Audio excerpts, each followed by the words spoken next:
আসসালামু আলাইকুম রহমতুল্লাহি ওয়া বারাকাতুহু। আলহামদুলিল্লাহ, আজকে 22শে ডিসেম্বর সোমবার। আমরা এই মুহূর্তে আছি আমাদের কুশং উপজেলা ইসলামী আন্দোলনের যুব আন্দোলন তথা কুশং উপজেলার আন্দোলনের অফিসে। আজকে এই অফিসে দায়িত্বশীলদের পক্ষ থেকে একটা গুরুত্বপূর্ণ প্রোগ্রাম ছিল। আমরা জানি যেটা পুরো বাংলাদেশে সহ পাকিস্তান বিশ্বে সবচেয়ে আলোচিত ঘটনা বাংলাদেশের জন্য বর্তমান। সেটা হলো একজন তরুণ দেশ নিয়ে চিন্তা করে, প্রচন্ড আধিপত্যবাদ বিরোধী, সেটা ভারত হোক বা ভিনদেশি হোক বা দেশের ভিতর থেকে যারা ভিনদেশিদের মায়া করে, এবং যথেষ্ট ইসলাম প্রিয় ছিল সেই আমাদের ওসমান শরীফ হাদি ভাই, যিনি কিছুদিন আগেও আমাদের মাঝে ছিলেন। গত শুক্রবার, আগের শুক্রবার ওনাকে গুলি করা হইলো। গত জুমার রাত্রে উনি শহীদ হয়ে গেলেন। ইন্না লিল্লাহি ওয়া ইন্না ইলাইহি রাজিউন। তো প্রথমত আসলে আমাদের দেশটা এক প্রকার বলতে গেলে অন্যায় নগর। আশরাফ আলী থানভী রহমতুল্লাহ আলাইহির মুসলমানের মুস্কি হাসির ভিতরে অন্যায় নগরের একটা ঘটনা লিখছে। এই দেশে আসলে এই যে স্বৈরাচার চলে গেল, তাদের উপরে ইনসাফ করা হয় নাই। এই দেশে সবচেয়ে বড় সমস্যা হয়েছে আওয়ামী লীগের উপরে ইনসাফ না করার কারণে। তারা অনেকে পার পেয়ে গেছে। যদি 54 বছরের ইতিহাসে বাংলাদেশে 56,000 বর্গ মাইলের লাল সবুজের এই পতাকায় স্বাধীন হওয়ার পর থেকে এই পর্যন্ত যত দুর্নীতিবাজ, যত দেশ বিরোধী, ইসলাম বিরোধী এবং স্বাধীনতা বিরোধী যারা ছিল, এবং জালেম স্বৈরাচার যারা ছিল, এদেরকে যদি সঠিকভাবে বিচার করা হইতো, তাহলে আজকে হাদির মতো ব্যক্তিকে প্রকাশ্যে দিবালোকে শহীদ করে দেওয়া হইতো না। এবং এটা ঘোষণা দিয়ে দেওয়া হয়েছে। আমরা যখন ফেসবুক বা অনলাইনে দেখি, তার বক্তব্যগুলো বারবার আসতেছে। অনেকে বলে যে হাদি আরো কিছুদিন বেঁচে থাকে। আমার একটা পর্যবেক্ষণ বা তিক্ত অভিজ্ঞতা এটা, সেটা হলো হাদি 1993 সালে জন্মগ্রহণ করছে, তার বয়স 30+ হবে। তো এই অল্প বয়সে সে যতটুকু কাজ করছে, এই কাজের ভিতরে আল্লাহ তাআলা বরকত দিয়ে দিচ্ছেন। অনেক মানুষ 60-70 বছর হায়াত পায়াও কি এত কাজ করতে পারে না।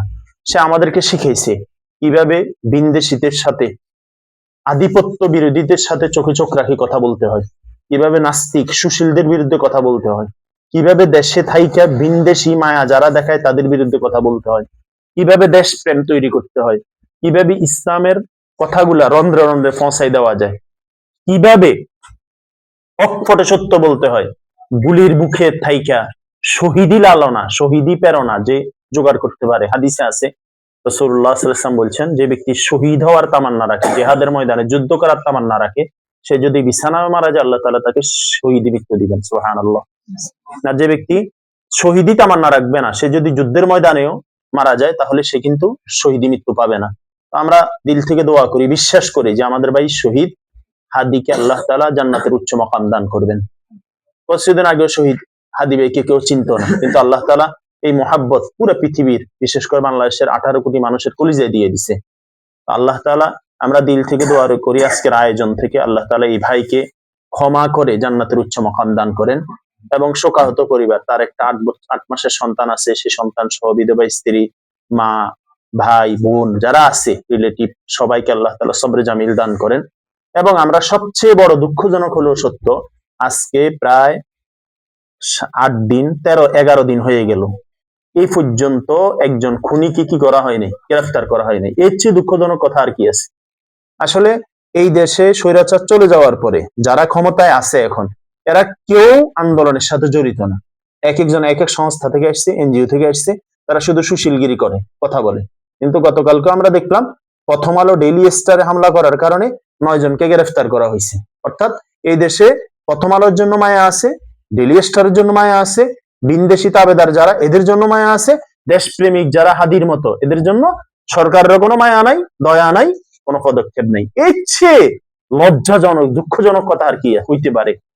কিছুদিন আগে এই যে বিপি নূরকে আহত করা হইলো, তাকে হত্যার উদ্দেশ্যে হামলা করা হইলো, সেই বিচারটা যদি হইতো, তাহলে আজকে হাদি কি হইতো না, শহীদ হইতো না। যেটা অকাল মৃত্যু তো আমরা বলি না, এটা হাদিসের পরিভাষা পরিপন্থী। কিন্তু একটা মানুষ তাজা প্রাণ ঝরে গেল আমাদের মধ্য থেকে। আজকে যদি হাদির বিচার না হয়, তাহলে মনে রাখতে হবে, জালেমের উপরে যদি দয়া করা হয়, তাহলে মাজলুমের উপরে জুলুম করা হয়। আজকে সেটাই হইতেছে। আজকে হাদি, কালকে আরেকজন, পরশু আমি, ওর উপরে আরেকজন। তো এটা হতেই থাকবে, রবের কাছে চলে যেতেই হবে আমাদেরকে। এখন এই বিচারগুলো যদি, এই যে আফগানিস্তানে যে বিচারটা হইলো কিছুদিন আগে প্রকাশ্যে দিবালোকে সবাইকে দেখায়া, যে বিশাল মাঠে খুনির বিচার হইলো, তাকে হত্যা করে দেওয়া হইলো, এরকম 2টা 5টা বিচার যদি কি হয়, দৃশ্যমান হয়, তাহলে এই দেশে কি হবে, মানে বিচার সঠিকভাবে হবে, না হলে কি হবে না, ছাড় দিবে, নির্বাচন হবে, সরকার আসবে যাবে, কিন্তু ওই মাজলুম মাজলুমে থেকে যাবে, জালেম জালেমে থেকে যাবে। আমরা আমাদের জায়গা থেকে প্রতিবাদ করতে চাই, দোয়া করতে চাই। আসলে দোয়া করব কি, শহীদের জন্য কি দোয়া করা, হাদিসে আছে শহীদ তো আহ, আহ, মৃত্যুবরণ করে না, এরা জান্নাতের পাখি। আল্লাহ তাআলা কোরআনে বলছেন, তোমরা শহীদকে কি বলিও না, মৃত বলিও না। শহীদ তো শহীদের জায়গায় চলে গেছে, তার যে কবরও আল্লাহ তাআলা কোথায় নিয়ে দিলেন, কাজী নজরুলের সাথে। তো আমরাও দিল থেকে শহীদের তামান্না রাখবো। এবং এই ওসমান শরীফ হাদির এই জীবনী থেকে আমি আমার অ্যানালাইসিসে 3টা জিনিস দেখছি। 1 নম্বর হলো সে প্রচন্ড দেশপ্রেমিক ছিল, 2 নম্বর হলো প্রচন্ড সে ইসলামিক প্রেমিক ছিল, 3 নম্বর হলো প্রচন্ড সে আধিপত্য বিরোধী ছিল। এবং সে একটা কথা, যে আমি আমার শত্রুর সাথে ইনসাফ করতে চাই, এটা ইসলাম বলে।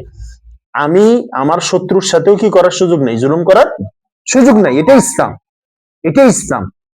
সরাসরি ইসলামের কথা না বলে ঘুরিয়ে ফিরিয়ে কিন্তু সে ইসলামকে সামনে নিয়ে আসছে। আমরা আমাদের জায়গা থেকে আজকের অফিস থেকে যুব আন্দোলন আয়োজনের পক্ষ থেকে যে আয়োজনটা করা হলো, আজকে দোয়ার আয়োজন, আমরা দিল থেকে দোয়া করি আল্লাহ তাআলা এই ভাইকে শহীদ হিসেবে কবুল করেন, এবং আমাদেরকে আল্লাহ তাআলা শহীদই মৃত্যু দান করেন, এবং দেশের জন্য, দশের জন্য, ইসলামের জন্য, ইসলামকে সামনে রেখে আমাদের প্রত্যেকটা কর্ম, দিক নির্দেশনা, পদ্ধতি আমরা এখন থেকে কি করা দরকার, কাজ টার্গেট করে করা দরকার। অল্প হায়াত, এই হায়াতে যেন আমি দেশের জন্য, দশের জন্য, ইসলামের জন্য কিছু করে যেতে পারি। আল্লাহ তাআলা আমাকে, আমাদের সবাইকে তৌফিক দান করেন, আজকের এই আয়োজনকে কবুল করেন। আল্লাহ তাআলা আমাদেরকে বিপ্লবী একদম ঈমান নিয়ে দ্বীনি কাজ করার, এবং সামনে নির্বাচন আসতেছে, এই নির্বাচনকে সামনে রেখে আমরা, আল্লাহ তাআলা যেন ইসলামের পক্ষে যারা থাকে, ইনসাফের পক্ষে যারা থাকে, দুর্নীতির বিরুদ্ধে যারা থাকে, যারা দেশের জন্য, দশের জন্য কাজ করবে, এরকম কাউকে আমরা প্রতিনিধি হিসেবে চাই, এবং প্রতিনিধি হোক যার কারণে দেশে শান্তি, স্থিতিশীলতা আসুক, সেটাই চাই। আসসালামু আলাইকুম ওয়া রাহমাতুল্লাহি।